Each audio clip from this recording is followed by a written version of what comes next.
Here's the thing, right? Heat waves kill people. Heat waves kill a lot of people. Around 2,500 people every year in the UK. That's just a few hundred less than died in the Twin Towers. This particularly affects old and vulnerable people. But we have some great news, everybody. Your grandparents will be safe, because according to the Met Office, despite climate breakdown, heat waves in the UK are actually set to decrease in frequency over the next few years. Wow, are you seriously going to be putting together a positive video about climate change? Sadly not.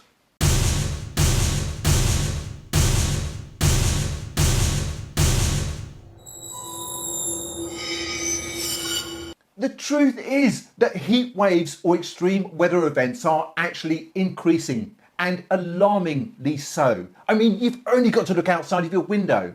Research shows that climate change is making these events more and more likely. In fact, a scientific study by the Met Office into the summer of 2018 heatwave in the UK showed that the likelihood of the UK experiencing another summer as hot or hotter than 2018 is 30 times more likely to occur now than before the Industrial Revolution, simply because of the high concentration of carbon dioxide in the atmosphere.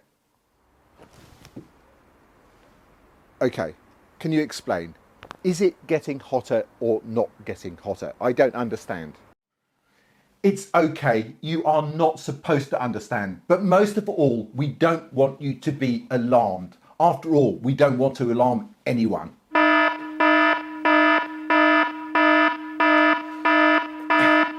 But seriously, we don't want anybody to be alarmed. It is far better to have the population at large in a state of perpetual numb, subservient oblivion and docile ignorance, like in the film One Flew Over the Cuckoo's Nest. Jack Nicholson's finest hour, in my opinion, or to be precise, Jack Nicholson's finest 133 minutes. Jesus, I mean, you guys do nothing but complain about how you can't stand it in this place here, and then you haven't got the guts just to walk out? I mean, what do you think you are, for Christ's sake, crazy or something? Well, you're not.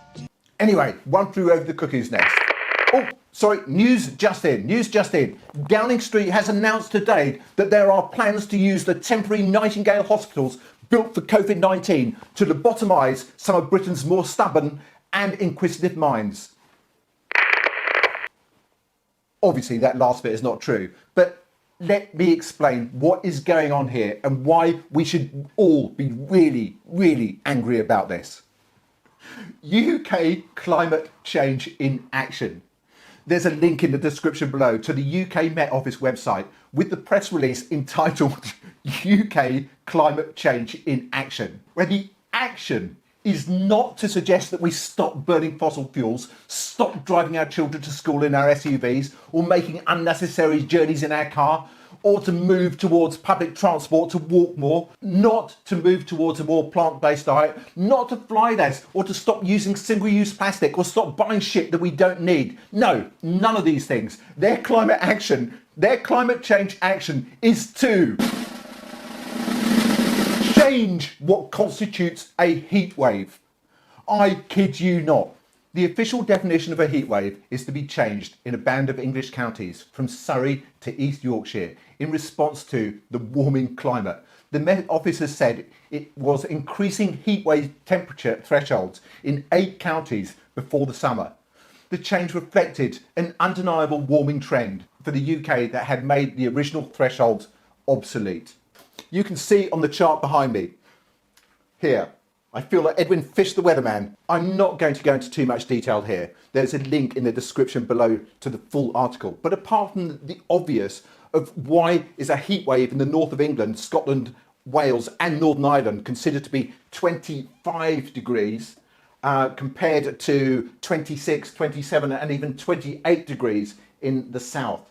The other thing that you'll see here, if you look at here, 1961 to 1990, taking the average temperatures, you can see here that only London and the south really had anything above 25. So that constitutes the heat wave in London. So now, if you can see what's happened here, we're expanding out. So now, if you die from a heat wave when it reaches 26 degrees in the south here, you haven't died from a heat wave. I hope that makes sense, because look what is going on here. So basically, the planet is heating up as it has done since the start of the Industrial Revolution. And the Met Office, the government, lobbyists or insurance companies are moving the goalposts so that what was once a heat wave that kills people is now normal and nothing to be alarmed about. Yeah, okay, right. This is like changing the definition of consent if rape cases increase, or changing the definition of flooding if your house has flooded before, or the temperature of freezing if too many people freeze to death. Oh, that's a good one actually. With the coming fuel crisis, remember you heard it here first.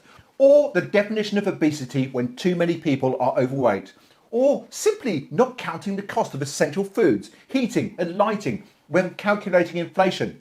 I think we're actually already doing that one. Or not including online fraud as a crime to give us all a sense of perpetual numb oblivion, ignorance, and a kind of misguided cocoon sense of comfort and security. In case you missed it, we're actually doing that one as well.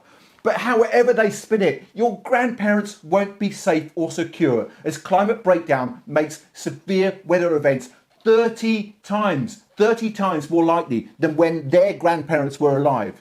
Nor will you or your children be safer by simply moving the goalposts on how we define heat waves and cause of death.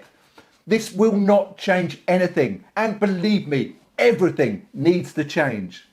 We are all in the cuckoo's nest, anaesthetised into dumb compliance by the nightly shit show of celebrity scandal, celebrities slapping each other on live TV, celebrity weddings, divorces, celebrities on the toilet, and our own government moving the goalposts so as not to alarm us. We should all be alarmed.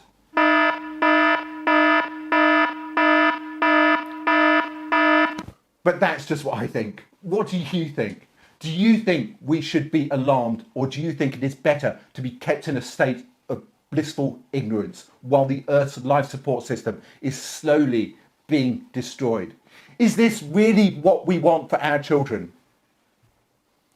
Look, if you care about this stuff, and you should care about this stuff, and you have not yet subscribed to my channel, why not join the other 1,200 people who have by hitting the subscribe button? And if you were profoundly moved by this video, strangely drawn to it, or just liked it and would like your friends to see it, you can share it on Facebook, Twitter, LinkedIn, or anywhere else. But if you did like it, please make sure you give the like button a scratch before you go.